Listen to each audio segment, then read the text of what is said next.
Itu dulu kita sampai ngambil kursus untuk itu karena ya itu tadi apa sih yang bisa kita lakukan ketika selama hamil untuk mempersiapkan jalan buat si adik bayinya gitu. Belum pernah bisa bikin kain untuk bedong, belum tahu caranya gendong anak.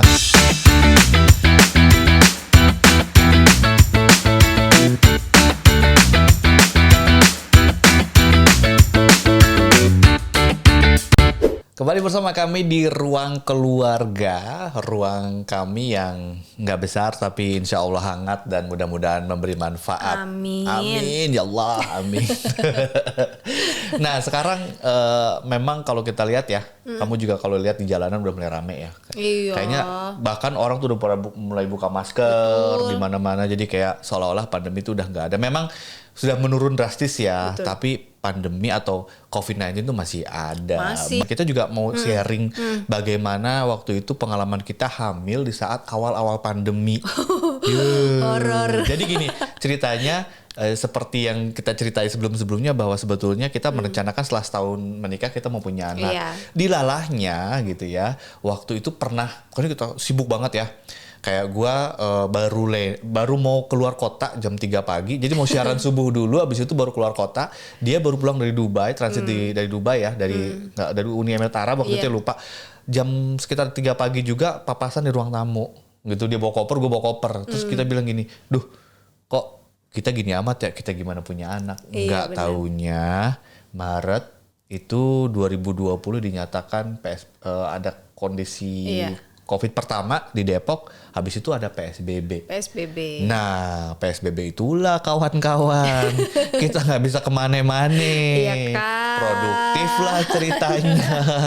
Dan Jadi alhamdulillah deh. blessing in disguise. Di saat orang nggak bisa kemana-mana, khawatir kita istri dinyatakan positif. Bukan COVID ya, waktu itu positif hamil. Itu Maret ya. Iya. Tapi di tengah rasa sukacita ada ketakutan yang luar biasa karena Iya. waktu itu awal COVID PSBB yang kita tuh nggak tahu ini virus apa. Waktu itu PCR tuh belum ada. Dan situasinya kan mencekam ya. Mencekam Bolak-balik tuh denger suara ambulan. Terus habis itu masjid, pengumuman. Innalillahi. Dilalahnya juga istri tuh hamilnya agak sulit. Jadi tidak boleh ada asap yang ngebul di dapur. Jadi dapur kita lockdown. Pokoknya semua bentuk uap-uapan tuh nggak bisa gitu. Jadi makanya Dapur kita lockdown. nggak boleh masak di Nggak rumah boleh sama masak, sekali. bau kopi pun suaminya bikin kopi pun nggak bisa. Nggak bisa. Dan pas kita keluar restoran semua tutup karena PSBB di lockdown ya kan. Mau Kita makan apa, di Jakarta coba, Barat Bun? di Pesanggerahan mungkin tahu lah ya waktu itu sampai kita jalan kaki di Pesanggerahan. Ada yang buat online doang ya untuk Iya. beli online, terus dia masuk bau bawang putih nggak mau, ini bau ini nggak mau. Akhirnya seperti itulah penderitaan pun dimulai, challenge-nya dimulai waktu Iya, itu ya. tantangannya banyak Tantangannya ya. banyak. Jadi Kondisi yang bikin stres, informasi yang belum jelas. Kemudian kayak dulu kita namanya rumah sakit tuh takut. Datang ke rumah sakit itu Takut banget. takut karena ya di rumah sakit lah tempat pasien-pasien kan. pasien COVID. Gitu. Jadi waktu itu tantangannya banyak ya PSBB itu. Jadi apa namanya? Gue sebagai suami jadi tumpuan dunia akhirat banget waktu sama dia. Udah gitu kan dia muntah satu hari itu 3 kali 4 kali ya. Keluarga orang tua kan udah sepuh. Satu di Lampung, satu Betul. lagi di Cirebon. Dua-duanya kita larang untuk ke Jakarta Iya, karena takut kan, takut jangan lansia. sampai gara-gara datang ke sini terus malah terinfeksi karena kebetulan ibunya dia punya komorbid gitu. Ya kita nggak mau lah menambah masalah, jadi dengan begitu ya support system ya cuma tinggal dia doang dan gitu kita loh. cuma berdua selama 9 bulan full sampai melahirkan kita Iya. cuma berdua. Dengan waktu itu kan banyak juga yang gara-gara PSBB banyak juga yang cerai gara-gara suami selingkuh ketahuan, terus suami suka nilep uang juga ketahuan gitu, dan itu berantemnya kita juga ada berantem kayak gitu, apalagi ini moodnya lagi swing ya waktu itu dan apa namanya banyak hal yang belum kita tahu, termasuk kayak bagaimana memandikan bayi gitu Ya kan. soalnya kan posisinya adalah karena cuman berdua dan nggak punya pengalaman juga anak pertama ya. Jadi kita nggak benar-benar blank urusan itu, makanya kita mencoba untuk belajar gitu loh. Tapi memang kalau dibilang support sistemnya cuman dia doang ya, karena apa ya, waktu itu memang badan tuh lemes banget, sulit banget karena kebetulan nggak ini, karena masih sering mimisan dulu. Jadi aku tuh hamilnya memang agak termasuk berat. Nah sehingga semua pekerjaan rumah tuh dia gitu. Kita nggak mau manggil orang kan, ada ya namanya apa bisa manggil untuk bersih gitu. Kita nggak mau karena nggak berani gitu. Jadi semua tuh dikerjain Cukur sama aja dia. Kamu nggak berani, rambut kamu panjang banget waktu itu karena nggak berani dipegang orang gitu. Karena muntahnya cerita muntah itu. Nah cerita ibu tuh. Jadi biasanya gue udah bilang kan pas udah mulai ngantor lagi bawa plastik gitu ya. Ini lupa dari kantor dia udah tahan, jalan ke rumah udah mulai di sini kayaknya nih muntahnya. Begitu datang ke depan pintu rumah, buka ayo, karena dia panik, buruan, masukin kunci masuk. Terus tiba-tiba pas buka langsung udah nyembur dari kemana-mana. Jadi buka dan baunya kayak, minta ampun, kayak buka pintu tuh buat nyetor muntah aja, udah di rumah malah muntahnya, mendingan di luar sekalian kan. Iya. Dan itu ya si suami lah yang apa namanya bersih-bersihnya. Karena kan habis muntah lemes gitu. biasanya. Udah ya. Gitu hanya bisa makan buah. Jadi suaminya tuh sering ke All Fresh. Nyebut merek nggak apa-apa ya, siapa tahu nanti dia bisa blockingan di kita gitu kan. Dateng gitu. Wah, hari ini maunya buah ini ya, buah itu aja. Jadi bener-bener yang ya. Kebetulan lengkap ya di sana ya. Oh, promosi lagi. Lengkap dan buahnya bagus-bagus.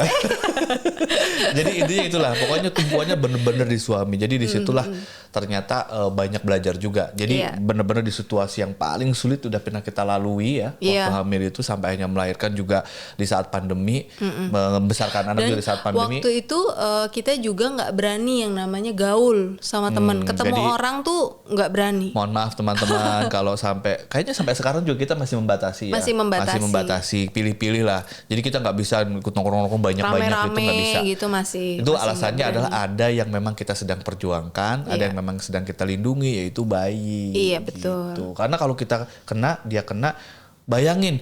Ada orang melahirkan, ini karena kasusnya di awal-awal dulu ya, pas dia lagi hamil. Dia stres baca berita dan baca WA juga. Ada orang temen gitu hamil karena si ibunya COVID. Itu langsung dipisahkan dengan anaknya. Karena waktu itu kan nggak tahu apa itu COVID ya. Terus gimana sih tips and tricksnya? Coba cerita.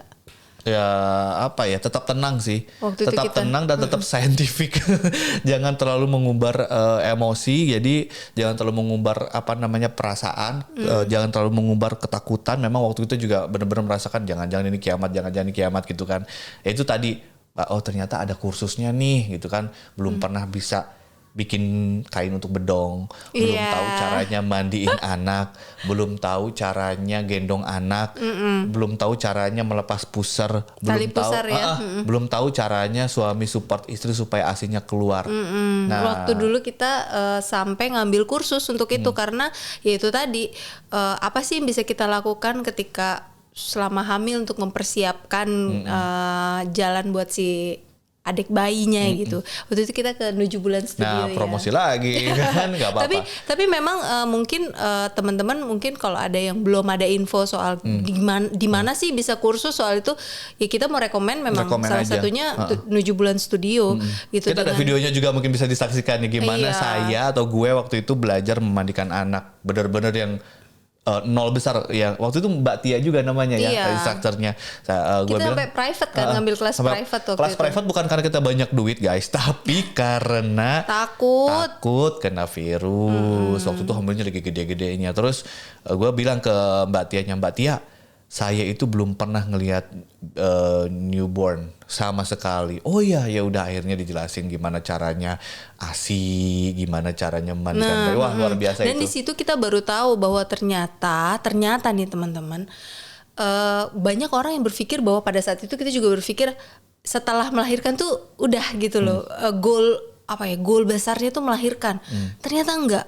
justru setelah melahirkan ada yang namanya mengasihi, dan itu sangat penting sekali untuk tumbuh kembang anak. Nah di situ kita belajar, oh pentingnya ASI, oh ada yang namanya kolostrum, ada kolostrum yang dibuang. Katanya kalau orang zaman dulu warnanya kuning, ASINya basi. Enggak, justru itu adalah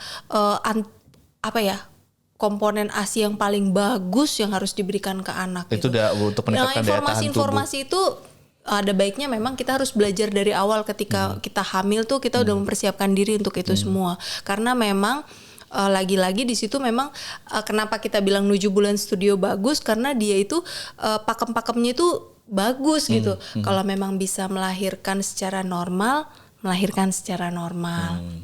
Apa yang harus diusahakan, walaupun misalnya kalau nggak bisa ya nggak apa-apa gitu loh.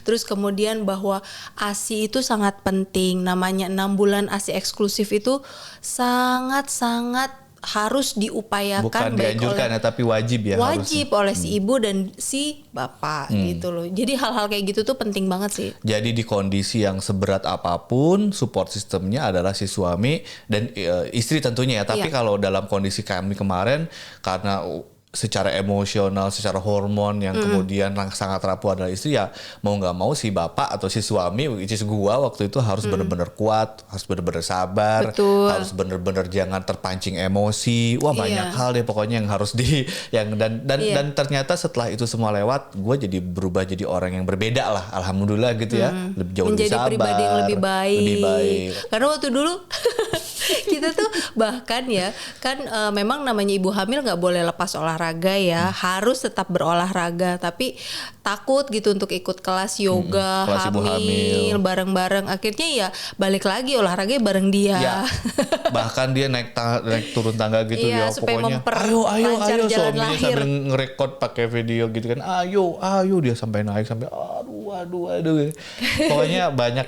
Mungkin nanti kita cerita juga kalau Bia udah gede ya. Kita juga sering cerita ini sama teman-teman juga, teman kantor gua, teman kantor dia juga. Mungkin kita sering sharing karena pengalaman waktu hamil di saat pandemi kemarin itu luar biasa.